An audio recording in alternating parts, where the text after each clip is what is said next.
వేలాది ఎకరాల భూములను పేదలకు పంచిపెట్టడానికి త్యాగం చేసిన వెదిరే రామచంద్రారెడ్డిది కూడా ఈ ప్రాంతమే అని చెప్పడానికి నేను గర్వపడుతున్నా. మిత్రులారా, ఇవాళ ఈ సమాజంలో ఉన్న మా ఆడబిడ్డలు కావచ్చు, మా సోదరులు కావచ్చు, ఇవాళ వాళ్ళకి చైతన్యం లేదా? వాళ్ళకి ఏం కావాలనో ఏం సాధించుకోవాలో వాళ్ళకి తెలియదా? ఎవడో ఎక్కడి నుంచో వచ్చి ఇక్కడ రెచ్చగొడితే ఇక్కడ ఉండే రైతులను, ఇక్కడ ఉండే పేదలను తప్పు దారి పట్టించి ఈ ప్రభుత్వం మీద బురద జల్లే ప్రయత్నం చేస్తే తిప్పికొట్టే శక్తి నల్గొండ జిల్లా రైతాంగానికి లేదా అని నేను అడుగుతున్నా. మిత్రులారా, నాడు నిజాం నవాబులనే దిగంతాలకు తరిమి కొట్టిన గడ్డ సాయుధ రైతాంగ పోరాటంలో నేలకు ఒరిగినా గాని తుపాకీని వదలకుండా పోరాటం చేసిన గడ్డ ఈ రోజు మనం స్వేచ్ఛను అనుభవిస్తున్నామంటే, ఈ రోజు ప్రజాస్వామిక రాష్ట్రంలో మనం ఈ రోజు మనుగడ సాధించినామంటే నల్గొండ ప్రాంతంలో జరిగిన సాయుధ రైతాంగ పోరాటమే ఈ రోజు మనకి స్వేచ్ఛనిచ్చింది. ఆనాటి సాయుధ రైతాంగ పోరాటాన్ని నిర్మించిన నల్గొండ జిల్లా ఈ రోజు చైతన్యం కోల్పోయింది అనుకుంటున్నారా? లేకపోతే నల్గొండ జిల్లాకు కావాల్సిన ప్రాజెక్టులను సాధించుకోలేరు అనుకుంటున్నారా గత పాలకులు అని చెప్పి నేను సందర్భంగా అడగదలుచుకున్నా.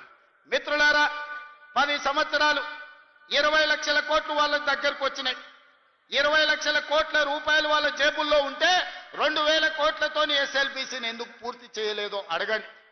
ఇవాళ ఈ ప్రాంతంలో ఉన్న సాగునీటి ప్రాజెక్టులు ధర్మారెడ్డి కాలువ కావచ్చు, పిల్లాయిపల్లి కాలువ కావచ్చు, లేకపోతే గంధమల్ల కావచ్చు, ఏ ఒక్క ప్రాజెక్టు కూడా పూర్తి కాలేదు. 10 ఏళ్లలో ఇవాళ మనం పూర్తి చేయాలి అనుకుంటే కాళ్ళల్లో కట్టెబెట్టి కింద పడేయాలని చూస్తూ ఇవాళ మీకెందుకు మెడికల్ కాలేజ్ కట్టలేదు? ఇవాళ యాదగిరి గుట్ట మీద కాంట్రాక్టులు ఇచ్చి ఎవరికి మెక్కినరో ఇవాళ మీకు అందరికీ తెలుసు. నేను ఆరోపణలు చేయదలుచుకోలేదు, దేవుడిని వివాదాలకు రాజకీయాలకు లాగదలుచుకోలేదు. కానీ అది ఊరికే పోయిందా? యాదగిరిగుట్ట లక్ష్మీ నరసింహస్వామి దగ్గర జరిగిన అపచారానికి మూల్యం చెల్లించలేదా? మన ప్రభుత్వం ఏర్పడ్డ నాడే బొక్కవోర్ల పడి మక్కెలి ఇరగలేదా? మీకు తెలియదా? చేసిన పాపాలు ఎక్కడికి పోవు, మన ఎంబడే వస్తూనే ఉంటాయి నీడలాక. ఇవాళ పాపాలు చేసింది కాబట్టి మీ పరిస్థితి గట్లయింది. నేను అంటలేని మాట ఆ పార్టీ నాయకురాలే అన్నారు. ఏమన్నారు మిత్రులారా? మా పార్టీలో దయ్యాలు చేరనే. సొంతింటి బిడ్డ టీఆర్ఎస్లు ఉన్నోళ్ళు దయ్యాలని చెప్తుంటే సమాధానం చెప్పలేక దయ్యాల నాయకుడు ఫామ్ హౌస్ లో నిద్రపోతుండు. నేను అడుగుతున్నది బీఆర్ఎస్ కాదు, డిఆర్ఎస్. డిఆర్ఎస్ అంటే దయ్యాల రాజ్య సమితి. అది ఇయాల అది భారత రాష్ట్ర సమితి కాదు, అది దయ్యాల రాజ్య సమితి.